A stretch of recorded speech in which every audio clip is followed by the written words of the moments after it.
दोस्तों, क्या आपने कभी सोचा है कि आखिर सुख क्या है? क्यों हम हमेशा उन चीजों के लिए दुखी रहते हैं जो हमारे पास नहीं है, जबकि सच्ची खुशी तो उन्हीं चीजों में छिपी होती है जो हमारे पास अब भी है।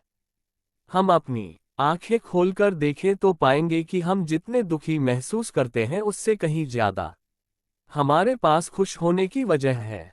आज मैं आपको एक ऐसी कहानी सुनाने जा रहा हूं जो ना सिर्फ आपके मन की आंखें खोल देगी, बल्कि यह सिखाएगी कि सुख और दुख आपके बाहरी हालातों पर नहीं बल्कि आपके नजरिए पर निर्भर करते हैं। ये कहानी है एक गरीब व्यक्ति की है जो अमीर बनने की चाह में हमेशा दुखी रहता था, लेकिन एक दिन एक बौद्ध भिक्षु ने उसे सिखाया कि असली सुख कहाँ पाया जा सकता है। तो दोस्तों, अंत तक इस कहानी को ध्यान से सुनिए, क्योंकि यह कहानी आपके जीवन को बदल सकती है और आपके अंदर एक नई ऊर्जा, एक नई सोच पैदा कर सकती है। तो आइए चलते हैं बुद्ध की शिक्षाओं से प्रेरित इस अनमोल कहानी की ओर। बहुत समय पहले की बात है, एक नगर में एक बहुत ही गरीब व्यक्ति रहता था। वह जब भी किसी धनी व्यक्ति को देखता तो वह मन ही मन बोलने लगता और कहता, है भगवान, तूने मुझे इतना गरीब क्यों बनाया? इन अमीर व्यक्तियों को देखो, ये लोग कैसे ढंग से खेल रहे हैं, जीवन का आनंद ले रहे हैं, और एक मैं हूं जो हर रोज एक एक पैसे के लिए तरस जाता हूं। मेरे पास तो फूटी कौड़ी तक नहीं है और ये लोग पैसे बर्बाद कर रहे हैं। हे भगवान, मुझे भी अमीर बना दे। एक दिन वह व्यक्ति इसी तरह बोल रहा था, तभी उसके पास से एक बौद्ध भिक्षु गुजर रहे थे। उन भिक्षु ने उस गरीब व्यक्ति की सारी बातें सुन ली। फिर वह बौद्ध भिक्षु उस व्यक्ति से कहते हैं, क्या बात है भांते, तुम इतने परेशान क्यों हो? तुम इतने दुखी क्यों लग रहे हो? क्या कोई तकलीफ है तुम्हें? तभी वह व्यक्ति कहता है, हे गुरुदेव, मैं बहुत दुखी हूं, मैं बहुत गरीब हूं, मेरे पास तो खाने के लिए पैसे नहीं बचते, मैं एक एक पैसे के लिए तरस जाता हूं। इस दुनिया में मेरा कोई नहीं, मैं सुखी होना चाहता हूं, मुझे अमीर होना है। हे गुरुवर, क्या आप मुझे कोई ऐसा उपाय बता सकते हैं जिससे मैं जल्द से जल्द अमीर हो जाऊं और मेरे पास किसी चीज की कोई कमी ना रहे? उस व्यक्ति की यह बात सुनकर बौद्ध भिक्षु ने उस व्यक्ति की तरफ ध्यान से देखा और फिर उस व्यक्ति को कहते हैं, भांते, तू मेरे साथ चल। इतना कहकर वह भिक्षु उस गरीब व्यक्ति को एक अमीर व्यक्ति के घर ले गए। उस अमीर के घर को देखकर उस गरीब व्यक्ति की आंखें फटी की फटी रह गई। उस गरीब व्यक्ति ने उन भिक्षु से कहा, हे गुरुवर, इतना अमीर होने के लिए तो मैं कुछ भी कर सकता हूं। यदि मेरे पास इतने पैसे हो तब तो क्या ही बात है, इस घर में तो कितना आनंद आता होगा। तभी वह भिक्षु मुस्कुराने लगे और उस गरीब व्यक्ति से कहते हैं, इसलिए तो मैं तुम्हें यहाँ पर लाया हूँ। इतना कहते हुए भिक्षु उस व्यक्ति को उस घर के मालिक के पास ले जाते हैं और उस अमीर व्यक्ति से कहते हैं, तुम्हारे पास तो इतनी धन दौलत है, इतना आलीशान घर और सारे ऐशो आराम है, क्या तुम सुखी हो? तभी वह व्यक्ति जरा सा मायूस होकर उन बौद्ध भिक्षु से कहता है, हे गुरुवर, कैसा सुख? केवल धन दौलत होने से सुख तो नहीं आ जाता। मैं तो जन्म से ही अंधा हूं और एक अंधे के जीवन में सुख कैसे हो सकता है? सुखी तो वे लोग हैं जिनके पास आंखें हैं, जो लोग इस संसार को देख पा रहे हैं, इसकी खूबसूरती को आंख भर के निहार पा रहे हैं। हे गुरुवर, मैं तो बस इतना ही चाहता हूं कि केवल मुझे कुछ पलों के लिए ही सही, लेकिन इस संसार को देखने का अवसर प्राप्त हो। मैं कम से कम एक बार अपने माता पिता, अपने रिश्तेदारों को देख सकूं, और इसके लिए चाहे मुझसे मेरी कोई पूरी दौलत ही क्यों ना ले मैं देने के लिए तैयार हूं। मैं इतना दुखी हूं जितना दुखी और कोई नहीं हो सकता है। ईश्वर, आपने मुझे अंधा क्यों बनाया? तभी उन बौद्ध भिक्षु ने उस गरीब व्यक्ति की ओर इशारा करते हुए कहा, तुम्हारे पास एक बहुत बड़ा अवसर है। यदि तुम चाहो तो केवल अपनी आंखें देकर तुम इस अन्य व्यक्ति की सारी धन दौलत ले सकते हो और उसके बाद तुम भी अमीर बन जाओगे, तुम भी सुखी हो जाओगे, तुम्हें तुम्हारा सुख मिल जाएगा और इस अंधे व्यक्ति को उसका सुख प्राप्त हो जाएगा। तभी वह गरीब व्यक्ति कहता है, नहीं नहीं गुरुवर, आप ये क्या कह रहे हैं बिना आंखों के, मैं अमीर होकर क्या करूंगा, नहीं गुरुवर, मैं अपनी आंखें नहीं दूंगा। तभी वह बौद्ध भिक्षु उस गरीब व्यक्ति से कहते हैं, एक बार फिर से सोच लो, इतना अच्छा अवसर तुम्हें दोबारा नहीं मिल पाएगा। तभी वह गरीब व्यक्ति कहता है, यदि आपके पास कोई और मार्ग है तो बताए, अन्यथा मैं अपने घर चलता हूं। तभी वह भिक्षु उस व्यक्ति से कहते हैं, ठीक है, यदि तुम अपनी आंखें नहीं देना चाहते तो कोई बात नहीं, हम कोई और रास्ता निकाल लेते हैं। तभी वह बौद्ध भिक्षु उस व्यक्ति का हाथ पकड़कर उसे एक और धनी व्यक्ति के घर ले जाता है। इस धनी व्यक्ति का घर पहले वाले धनी व्यक्ति से और भी ज्यादा विशाल था।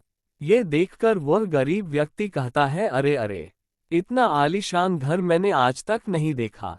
तभी वह बौद्ध भिक्षु उस गरीब व्यक्ति को उस धनी व्यक्ति के पास ले जाते हैं और उस धनी व्यक्ति से कहते हैं, आप तो बहुत सुखी होंगे, आपके पास इतना आलीशान घर है, इतनी धन दौलत है, सारे ऐसो आराम है, आपको तो किसी चीज की कोई कमी नहीं, आप अवश्य ही बहुत सुखी होंगे। तभी वह धनी व्यक्ति मायूस होकर उन बौद्ध भिक्षु से कहता है, आप ये कैसी बातें कर रहे हैं, आप तो जानते हैं कि मेरे दोनों हाथ काम नहीं करते, मैं अपाहिज हूं, ये जो इतनी धन दौलत आप देख रहे हैं, इन्हें देकर भी मैं अपने हाथ वापस नहीं ला सकता, तो ऐसे में ये धन दौलत मेरे किस काम की। इससे तो अच्छा होता कि ईश्वर ने भले ही मुझे गरीब बनाया होता, लेकिन कम से कम मेरे दोनों हाथ मुझे सही दे देता। ना जाने भगवान ने मुझे क्यों अपाहिज बना दिया, जितना दुखी मैं हूं उतना दुखी और कोई नहीं होगा। तभी एक बार फिर उन बौद्ध भिक्षु ने उस गरीब व्यक्ति की ओर इशारा करते हुए कहा, भांते, तुम्हारे पास एक और मौका है, यदि तुम चाहो तो अपने दोनों हाथ देकर इस अमीर व्यक्ति की सारी धन दौलत ले सकते हो, क्या कहते हो? क्या तुम तैयार हो? और अब की बार तो तुम्हें आंखें भी नहीं देनी होंगी, तुम्हारी आंखें तुम्हारे साथ ही रहेंगी। तभी वह गरीब व्यक्ति उन बौद्ध भिक्षु से कहता है, अरे महाराज, आप ये क्या कह रहे हैं? एक अपाहिज होकर मैं इस धन दौलत का क्या करूंगा? क्या आपके पास कोई ऐसा अमीर व्यक्ति नहीं है जिसका पूरा शरीर भी स्वस्थ हो और उसके पास बेशुमार धन दौलत भी हो? तभी वह बौद्ध भिक्षु उस व्यक्ति का हाथ पकड़ करके उसे तीसरे अमीर व्यक्ति के पास ले जाते हैं। उस अमीर व्यक्ति के पास उसका अपना महल था। ये देखकर वह गरीब व्यक्ति उन बौद्ध भिक्षु से कहता है, हे गुरुवर, ये तो अवश्य ही बहुत सुखी होगा, इसके पास तो इतना आलीशान महल है, इसके पास तो इतनी सारी धन दौलत है, यह अवश्य ही बहुत खुश रहते होंगे, इनका जीवन तो आनंद में होगा।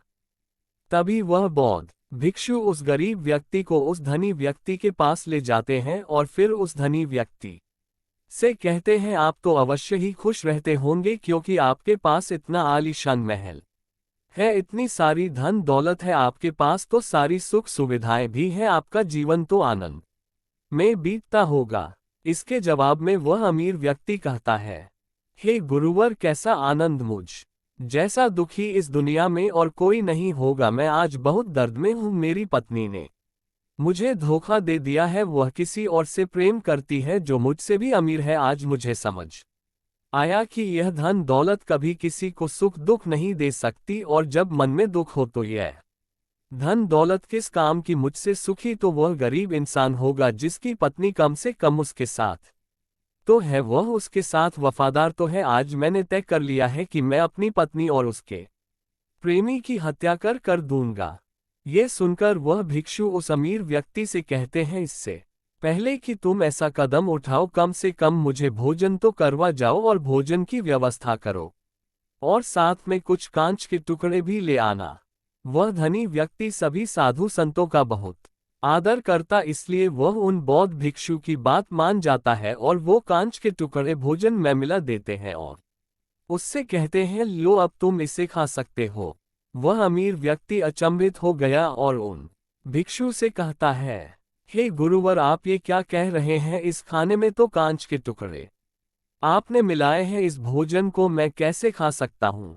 यदि यह भोजन मैं करूँगा तो इससे मुझे बहुत तकलीफ होगी और हो सकता है कि मेरी मृत्यु भी हो जाए। तभी वह भिक्षु मुस्कुराने लगे और उस अमीर व्यक्ति से कहते हैं, तुम्हें ये बात तो समझ में आ गई। लेकिन तुम्हें ये बात नहीं समझ में आती कि अगर इस भोजन को खाना है तो इस भोजन के कांच के टुकड़ों को तुम्हें निकालकर अलग करना ही होगा, तभी यह भोजन तुम्हारे खाने योग्य बनेगा और तब ये भोजन तुम्हें कोई तकलीफ नहीं देने वाला बल्कि तुम्हें सुख ही प्रदान करेगा। इस पर वह अमीर व्यक्ति अचरज में उन बौद्ध भिक्षु से कहता है, हे गुरुवर, आखिर आप क्या कहना चाहते हैं? तभी वह बौद्ध भिक्षु उस अमीर व्यक्ति से कहते हैं, ऐसे लोग जो कांच के टुकड़े के समान हैं, यदि तुम उनके साथ चिपके रहोगे तो तुम्हें दर्द तो अवश्य ही होगा, जिस प्रकार यह कांच का टुकड़ा मिला हुआ भोजन तुम्हें दर्द प्रदान करेगा। इसीलिए इसका समाधान तो यही है कि तुम इन कांच के टुकड़ों को भोजन से अलग कर दो और जो है उस पर ध्यान दो, अर्थात कि तुम उन लोगों को भूल जाओ जो तुम्हारे जीवन में नहीं है और उन लोगों पर ध्यान दो जो इस समय तुम्हारे साथ है, जैसे कि तुम्हारी पुत्री, वह भी तो तुम्हारे प्यार की भूखी है। क्या तुम्हारा ये कर्तव्य नहीं है कि तुम उसका ख्याल रखो, उसकी परवरिश करो? आगे भिक्षु उस अमीर व्यक्ति से कहते हैं, सुख तो तुम्हारे पास ही है, बस इन कांच के टुकड़ों को अर्थात अपनी पत्नी और उसके प्रेमी की हत्या करने का ये विचार अपने मन से निकाल दो, नहीं तो ये कांच के टुकड़ों से मिला हुआ भोजन के समान ही होगा और इसका परिणाम भी बहुत भयानक होगा। वह भिक्षु इतना कहकर शांत हो गए। उन्होंने तुरंत उन बौद्ध भिक्षु के चरण छुए और वह अमीर व्यक्ति कहने लगा, हे गुरुवर, आपने मुझे पाप करने से बचा लिया है, मैं आपका बहुत बहुत आभारी हूँ। उसके बाद वह भिक्षु उस गरीब व्यक्ति को लेकर आगे की ओर निकल जाता है। तभी रास्ते में वह गरीब व्यक्ति उन भिक्षु से कहता है, हे गुरुवर, क्या इस दुनिया में ऐसा कोई नहीं है जो सुखी हो? तब वह भिक्षु उस गरीब व्यक्ति से कहते हैं, भांते, आखिर तुम सुखी क्यों नहीं हो?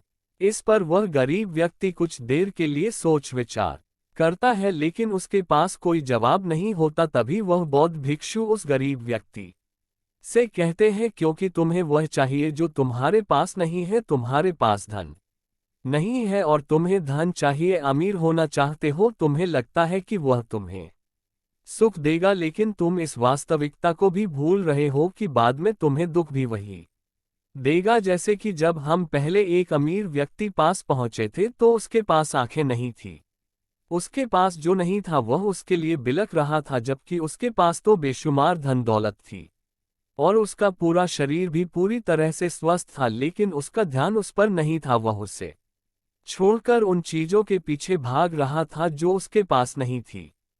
इसी तरह से दूसरे अमीर व्यक्ति के पास आंखें थी, धन दौलत भी थी, लेकिन हाथ नहीं थे। इसी प्रकार जो चीज उसके पास थी वह उसका आनंद नहीं ले रहा था, बल्कि वह तो इस दुख में था कि उसके पास उसके हाथ नहीं है। और ठीक इसी प्रकार से तीसरा अमीर व्यक्ति भी दुखी था, क्योंकि उसके पास तो धन दौलत भी थी, ऐशो आराम भी था और उसके पास तो उसका पूरा शरीर भी था, वह पूरी तरह से स्वस्थ और तंदुरुस्त भी था, लेकिन फिर भी वह दर्द में था, क्योंकि उसे उसकी पत्नी ने धोखा दे दिया था, जो उसकी कभी हो ही नहीं सकती थी।